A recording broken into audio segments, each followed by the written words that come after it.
Welcome all to சரிதா சமையல். இன்றைக்கி நம்ம சமையலில் புளிச்சை கீரை தொக்கு எப்படி பண்ணுறதுன்னு பார்க்கலாம். இந்த கீரை பார்த்திங்கன்னா ரொம்பவே டேஸ்ட்டாக இருக்கும்.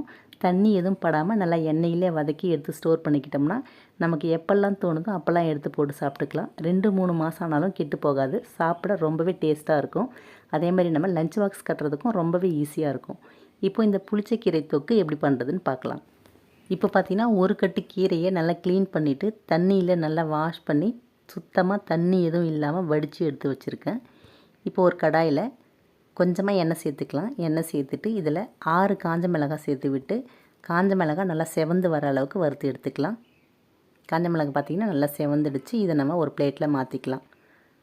மாற்றிட்டு இப்போ அதே எண்ணெயில் ஒரு கைப்பிடி அளவு பூண்டு சேர்த்துக்கலாம். நம்ம எந்த அளவுக்கு பூண்டு சேர்க்குறோமோ அந்தளவுக்கு இந்த புளிச்சக்கீரை தொக்கு நல்ல டேஸ்ட்டாக இருக்கும். பூண்டு நல்லா வதங்கி வந்ததுக்கப்புறம் இதில் ஒரு வெங்காயம் கட் பண்ணி சேர்த்துக்கலாம். வெங்காயமும் நல்லா வதங்கி வரணும். இது எல்லாத்தையும் நம்ம நல்லா வதக்கி தான் செய்யணும். அப்போ தான் ரொம்ப நாள் வச்சு சாப்பிட முடியும். வெங்காயம் நல்லா வதங்கி வந்ததுக்கப்புறம் இதில் ஒரு தக்காளி கட் பண்ணி சேர்த்துக்கலாம். நம்ம புளிப்பு அதிகம் சேர்க்க தேவையில்லை. இதில் புளியோ இல்லை மற்றபடி தக்காளி இன்னும் அதிகமாகவோ சேர்க்க தேவையில்லை. ஏன்னா நம்ம செய்ய போகிறதே புளிச்சக்கீரை தான். அதிலே புளிப்பு அதிகமாக இருக்கும். அதனால் ஒரு தக்காளி மட்டும் சேர்த்துக்கலாம். இப்போது தக்காளியும் நல்லா வதங்கி வந்ததும் இதை நம்ம வேறு பிளேட்டுக்கு மாற்றிக்கலாம். மாற்றிட்டு அதே கடாயில் 4 ஸ்பூன் அளவு எண்ணெய் சேர்த்துக்கலாம். நம்ம கீரையை எண்ணெயிலே தான் வதக்க போகிறோம். அதனால் எண்ணெய் கொஞ்சம் அதிகமாகவே சேர்த்துக்கலாம். எண்ணெய் நல்லா காஞ்சதுக்கப்புறம் நம்ம வாஷ் பண்ணி வச்ச கீரையை சேர்த்து விட்டு நல்லா வதக்கி விட்டுக்கலாம். இந்த கீரை பார்த்திங்கன்னா நல்லெண்ணெயில் செய்யும்போது இன்னும் நல்லா டேஸ்ட்டாக இருக்கும். உங்கள்கிட்ட நல்லெண்ணெய் இருந்ததுன்னா கண்டிப்பாக சேர்த்து செய்யுங்க. கீரை ரொம்பவே டேஸ்ட்டாக இருக்கும். அதே மாதிரி புளிச்சக்கீரை பார்த்திங்கன்னா ரொம்ப இளங்கீரையாக இருக்கக்கூடாது. கீரை ரொம்ப இலசாக இருந்ததுன்னா நம்ம வதக்கிறப்ப குழகுழப்பாக இருக்கும், கடாயில் ஒட்டிக்கும், சாப்பிடவும் அந்தளவுக்கு டேஸ்ட்டாக இருக்காது. நீங்கள் புளிச்சக்கீரை வாங்கி செய்கிறப்போ கீரையை நல்லா க்ளீன் பண்ணிவிட்டு 2-3 நாள் ஃப்ரிட்ஜில் வச்சுருங்க. அதுக்கப்புறம் எடுத்து பார்த்திங்கன்னா கீரை கொஞ்சம் ரஃப்பாக இருக்கும்.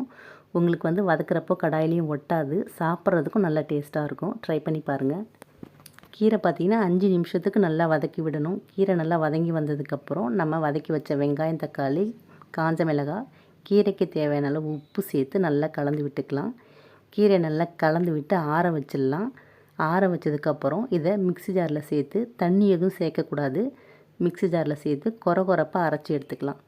பாருங்கள், இந்த அளவுக்கு கொரகொரப்பாக அரைச்சி எடுத்தாச்சு. இப்போ கடாய் சூடு பண்ணிக்கலாம். நல்லா சூடானதுக்கப்புறம் இதில் 4-5 ஸ்பூன் எண்ணெய் சேர்த்துக்கலாம். நம்ம தொக்குக்கு எப்போவுமே எண்ணெய் கொஞ்சம் அதிகமாக இருக்கணும். இப்போ எண்ணெய் நல்லா காஞ்சதுக்கப்புறம் இதில் 1/2 ஸ்பூன் வெந்தயம் சேர்த்துக்கலாம். வெந்தயம் நல்லா செவந்ததும் ஒரு காஞ்ச மிளகாய் கட் பண்ணி சேர்த்துக்கலாம். சேர்த்துட்டு இதில் 10 பல்லு பூண்டை நல்லா இடிச்சிட்டு சேர்த்துக்கலாம். நான் முன்னமே சொன்ன மாதிரி தான், நல்லெண்ணெய் இருந்ததுன்னா சேர்த்து செய்யுங்க, ரொம்பவே சூப்பராக இருக்கும்.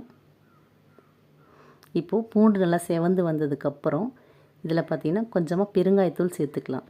சேர்த்து நல்லா ஒரு வாட்டி கலந்து விட்டதுக்கப்புறம் நம்ம புளிச்சக்கீரையை இதில் சேர்த்துக்கலாம். சேர்த்து நல்லா வதக்கி விட்டுடலாம். அடுப்பை சிம்மில் வச்சுட்டு இதை பொறுமையாக வதக்கி எடுக்கணும். இந்த புளிச்சக்கீரை பார்த்திங்கன்னா நல்லா எண்ணெய் பிரிஞ்சு வர அளவுக்கு வதக்கி விடணும். நமக்கு 10லேருந்து 15 நிமிஷமாவது ஆகும். நம்ம பக்கத்துலேயே இருந்து இதை நல்லா கிளறி விடணும், இல்லைன்னா அடி பிடிக்கும். இந்த புளிச்சக்கீரையை நம்ம நிறைய செஞ்சு கூட ஸ்டோர் பண்ணி வச்சுக்கலாம். சாப்பிடவும் நல்லா டேஸ்ட்டாக இருக்கும். அதே சமயத்தில் பார்த்திங்கன்னா உடம்புக்கும் இந்த கீரை ரொம்பவே நல்லது. கீரை பார்த்திங்கன்னா நல்லா வதங்கி வந்துருச்சு. இந்த கீரை நல்லா வதங்கி வந்ததுக்கான பதம் பார்த்திங்கன்னா நமக்கு கடாயில் ஒட்டாது. நம்ம கரண்டியால் திருப்பும்போது கடாயில் ஒட்டாமல் வரணும். அப்போ தான் இது நல்லா வதங்கி வந்திருக்குன்னு அர்த்தம். இப்போ கீரை சூப்பராக நமக்கு ரெடி ஆகிடுச்சு. இப்போ இந்த புளிச்சக்கீரையிலே நம்ம சாதம் போட்டு கிளறிக்கலாம். தேவையான அளவுக்கு கீரையை நம்ம வேறு பவுலில் மாற்றிட்டு கொஞ்சமாக நம்ம இந்த கடாயிலே கீரையை நிறுத்திட்டு சாதத்தை போட்டு இதில் நம்ம கிளறிக்கலாம். நான் 1 கப் அளவு சாதம் எடுத்து வச்சுருக்கேன். இது 2 பேர் சாப்பிட்லாம். இப்போ இந்த சாதத்தை நல்லா உதிரி உதிரியாக வடித்து ஆற வச்சு எடுத்து வச்சுருக்கேன்.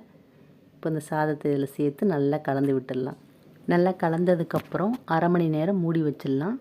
கீரை சாதத்தில் நல்லா ஊறி வரணும். அப்போ தான் புளிச்சக்கீரை சாதம் சாப்பிட நல்ல டேஸ்ட்டாக இருக்கும்.